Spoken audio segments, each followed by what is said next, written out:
దేవుని పరిశుద్ధ నామమునకు ఘనత, మహిమ, ప్రభావములు కలుగునుగాక. హల్లెలూయా.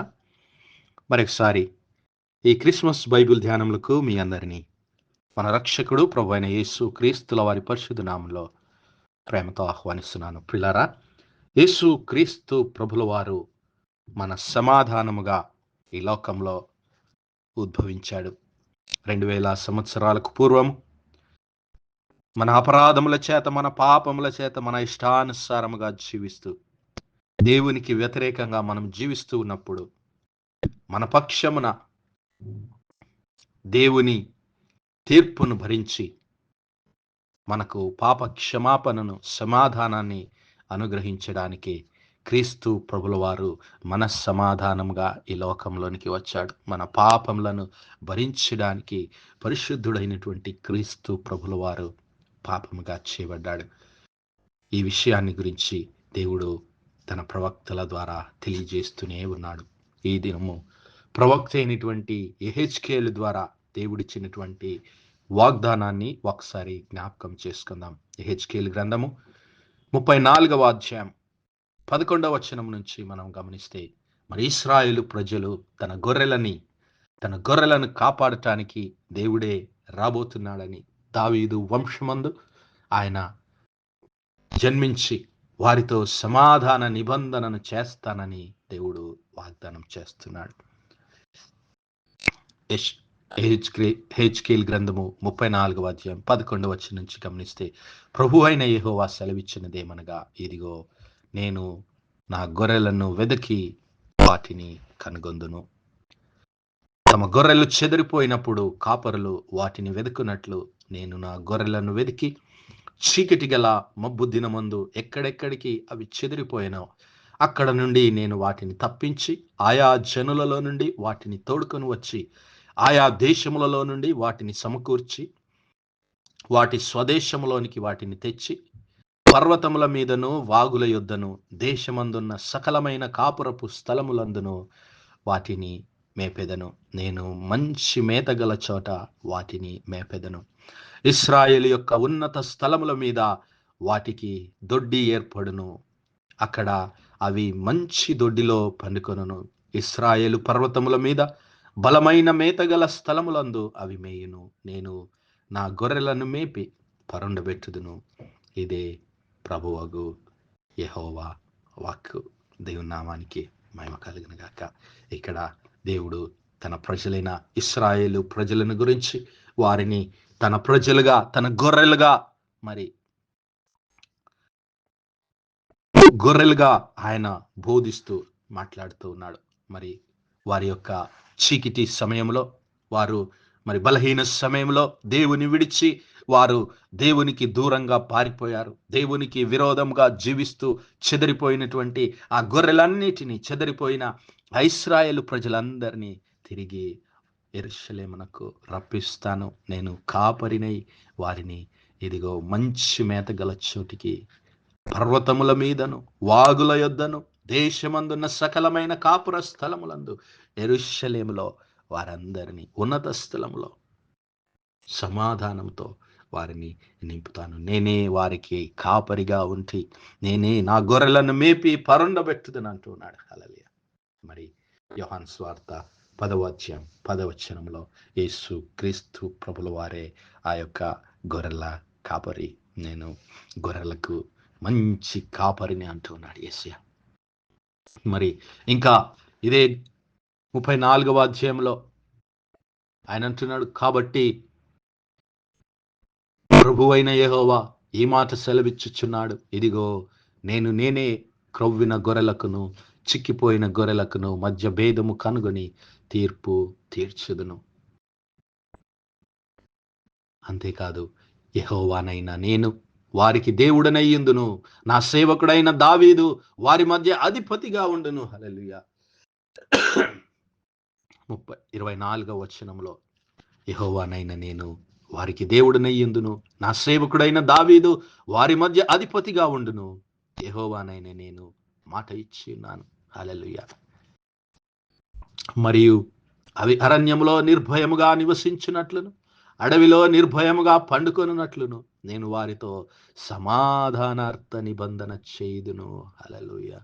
And I will make with them a covenant of peace. Hallelujah. దేవుడు చేసినటువంటి ఆ నిబంధన, నూతన నిబంధన, క్రీస్తు ప్రభుల వారి పరిశుద్ధ రక్తం చేత దేవుడు మనతో నిబంధన చేశాడు. మన పాపములను క్షమించి మన దోషములను భరించడానికే క్రీస్తు ప్రభుల వారు ఈ లోక రక్షకుడుగా, గొర్రెల మంచి కాపరిగా ఆయన ఈ లోకంలో జన్మించాడు. ఆ విషయాన్ని యెషయా చెప్పాడు కదా, మనందరి దోషములు ఆయన మీద మోపబడ్డాయి. యెహోవా ఉద్దేశం అతని వలన సఫలపరచబడింది. హల్లెలూయా. ఇదిగో మనమందరము గొర్రెల వలె త్రోవ తప్పిపోతిమి, మనలో ప్రతివాడు తనకి ఇష్టమైన త్రోవను తొలగెను. యెహోవా మనందరి దోషమును అతని మీద మోపాను. అతడు దౌర్జన్యము నొందెను, బాధపడినను అతడు నోరు తెరవలేదు. వదకు తేబడు గొర్రె పిల్లయు బొచ్చు కత్తిరించు వాని ఎదుట గొర్రెయు మౌనముగా ఉండునట్లు అతడు నోరు తెరవలేదు.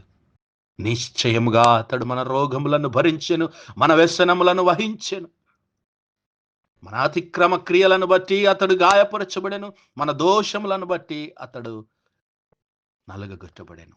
మన సమాధానార్థమైన శిక్ష అతని మీద పడెను. హల్లెలూయా. మన సమాధానార్థమైన శిక్ష తాను భరించి దేవునితో మనకు సమాధాన నిబంధనను చేయడానికే దేవుడు తన ప్రియ కుమారుడైనటువంటి యేసు క్రీస్తు ప్రభుల వారిని పంపించాడు. హల్లెలూయా. తన ప్రవక్తల ద్వారా దేవుడు తెలియజేస్తూనే ఉన్నాడు. మరి యేసు క్రీస్తు ప్రభుల వారు ఆ విషయాలు యోహాను సువార్త 10వ అధ్యాయంలో తన శిష్యులకు బోధిస్తూ ఉన్నాడు.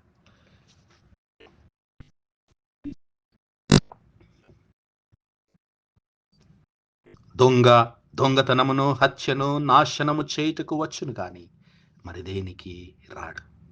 గొర్రెలకు జీవము కలుగుటకును అది సమృద్ధిగా కలుగుటకును నేను వచ్చి తినని మీతో నిశ్చయముగా చెప్పుచున్నాను.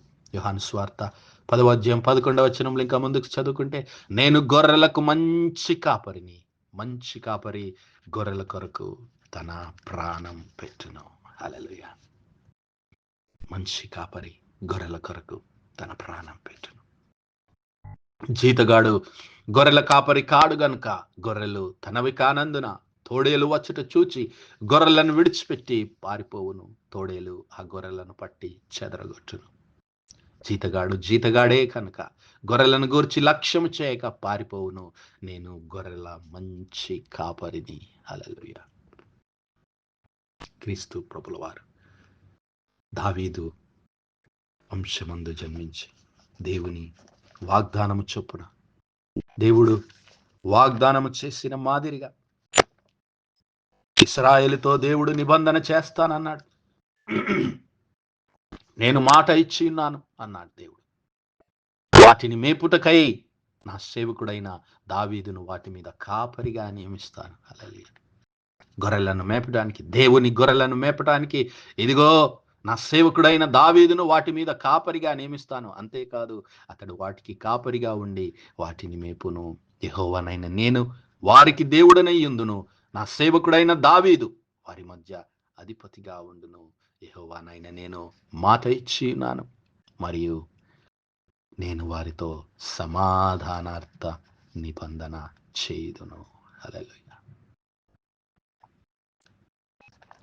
దేవుని నామానికి మహిమ కలుగును గాక. పిల్లలు, మరి దేవుడు ఆ సమాధానార్థమైనటువంటి నిబంధన కొరకు, మరి పాప కూపములో దేవునికి విరోధంగా జీవిస్తున్నటువంటి మనం, ఏ భేదము లేదు, అందరూ పాపము చేసి దేవుడు అనుగ్రహించి మహిమను పొందలేకపోతున్నారు. పాపము వలన వచ్చి జీతము మరణము. మనలో ప్రతివాడు గొర్రెల వలె త్రోవ తప్పి ఉండగా దేవుడు మనందరి దోషములను అతని మీద మోపి ఆయనతో మనకు సమాధానాన్ని అనుగ్రహించాడు. అతడు క్రీస్తు ప్రభుల వారు మన అపరాధములను బట్టి ఆయన దూషించబడ్డాడు, నలగొట్టబడ్డాడు. యేసు క్రీస్తు ప్రభుల వారు ఇదిగో మనందరము గొర్రెల వలె తప్పిపోయినప్పుడు, మన ఇష్టానుసారంగా జీవిస్తూ ఉన్నప్పుడు ఆయన మన కొరకు దేవుని సన్నిధిలో తను తాను సమర్పించుకున్నాడు. మన అతిక్రమ క్రియలను బట్టి అతను గాయపరచబడ్డాడు. మన అతిక్రమ క్రియలను బట్టి యేసయ్య గాయపరచబడ్డాడు. ఆయన వీపంతా కొరడాలచే కట్టబడి దున్నబడింది. ఆయన తలపైన ముళ్ళ కిరీటం ఉంచబడ్డది. ఆయన కాళ్ళలో చేతులలో మేకులు దిగగొట్టబడ్డాయి. ప్రక్కలో బల్లెపోటు. మన అపరాధములకు రావలసినటువంటి తీర్పు, శిక్ష ఆయన భరించాడు. మనకు రావలసినటువంటి మరణాన్ని కల్వరి శిలువలో ఆయన పొంది, మనకు పాపము లేనటువంటి ఆయనను దేవుడు మన కొరకు పాపముగా చేసి ఆయన యందు లోకమంతటిని దేవుడు తనతో సమాధానపరుచుకున్నాడు. హల్లెలూయా. ఆ సమాధానమే క్రీస్తు ప్రభుల వారు మన కొరకు 2000 సంవత్సరాలకు పూర్వం ఈ లోకంలోనికి తీసుకుని వచ్చాడు. నా సహోదరుడా, నా సహోదరి, ఈరోజు నీ హృదయంలో ఆ క్రీస్తు ప్రభుల వారి సమాధానం ఉన్నదా? ఇదిగో, దేవుడు మన అపరాధములను, మన పాపములను మన మీద మోపగా క్రీస్తునందు లోకమును తనతో సమాధానపరచుకొనొచ్చు. మనం ఆయన యందు దేవుని నీతి అగునట్లు పాపమెరుగని ఆ పరిశుద్ధుడైనటువంటి దేవుని ప్రియ కుమారుడైన యేసు క్రీస్తు ప్రభుల వారిని దేవుడు మన కోసం పాపముగా చేసి మనకు సమాధానాన్ని అనుగ్రహించాడు. ఆ సమాధానకర్త అయినటువంటి క్రీస్తు ప్రభుల వారు మరి క్రిస్మస్ సీజన్లో మన హృదయంలో జన్మిస్తే నీ గృహంలో సమాధానం, నీ హృదయంలో సమాధానం, నీ ఆత్మీయ జీవితంలో సమాధానం, నీ సహోదరుల ఎడల నీకు సమాధానం, దేవునితో నీకు సమాధానం, నీ స్నేహితులతో నీకు సమాధానం. అట్టి సమాధానం, కృప దేవుడు మనందరి జీవితాల్లో దయచేయనుగాక. ఆమేన్, ఆమేన్, ఆమేన్. ప్రార్థించుకుందాం.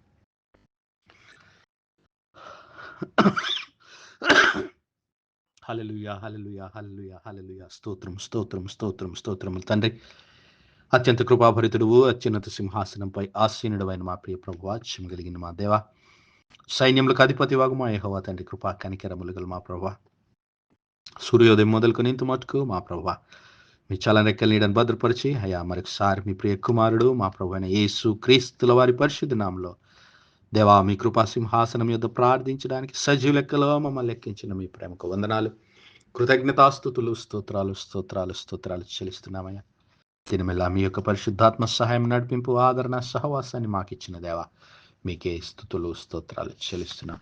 అవునాయన, మీ ప్రియ కుమారుడైనటువంటి యేసు క్రీస్తు ప్రభుల వారు మా అపరాధముల నిమిత్తము గాయపరచబడి, మా దోషముల నిమిత్తము నలగగొట్టబడి, మా సమాధానార్థమైన శిక్షను అనుభవించి దేవా మీతో మాకు అనుగ్రహించినటువంటి ఆ సమాధానం కొరకు మీకు స్తోత్రాలు అయ్యా. క్రీస్తు ప్రభుల వారు అనుగ్రహించే సమాధానం మా హృదయములలో ఏలనీయండి ప్రభువా, మీకు స్తోత్రం. క్రీస్తు ప్రభుల వారు అనుగ్రహించే సమాధానం మా గృహములలో ఏలుచుండనియండి దేవా, మీకు స్తోత్రం. క్రీస్తు ప్రభుల వారు అనుగ్రహించే ఆ సమాధానం మా ఆత్మీయ జీవితములలో ప్రకాశింపనియండి తండ్రి, మీకు స్తోత్రం. గొప్ప దేవా, ఈ వర్తమానాలు వినిచిన బిడ్డలందరినీ జ్ఞాపకం చేసుకోండి ప్రభా. వారి గృహములన్నిటిలో మీ శాంతి, మీ సమాధానమును దయచేయండి ప్రభా. మీ యొక్క కనుదృష్టి, మీ కాపుదల కుటుంబాలపై ఉంచమని వేడుకుంటున్నాం అయ్యా. ప్రత్యేకంగా మా యవ్వన బిడ్డలను జ్ఞాపకం చేసుకోండి ప్రభా. మా యవ్వన బిడ్డల చుట్టూ దేవా మీ కనుదృష్టి ఉంచండి, మీ కాపుదల దయచేయండి. మీ యొక్క పరిశుద్ధాత్మ అభిషేకాన్ని బిడ్డల పైన కుమ్మరించి మీ యొక్క పరలోక జ్ఞానం చేత బిడ్డలను నింపమని వేడుకుంటున్నాం. కనికరమగల మా తండ్రి, కృంగిపోయినటువంటి బిడ్డలను లేవనెత్తండి అయ్యా. దుఃఖంలో, వేదనలో ఉంటున్నటువంటి బిడ్డలకు సమాధానం, శాంతి, నెమ్మదిని, ఓదార్పును దయచేయండి ప్రభా, మీకు స్తోత్రాలు.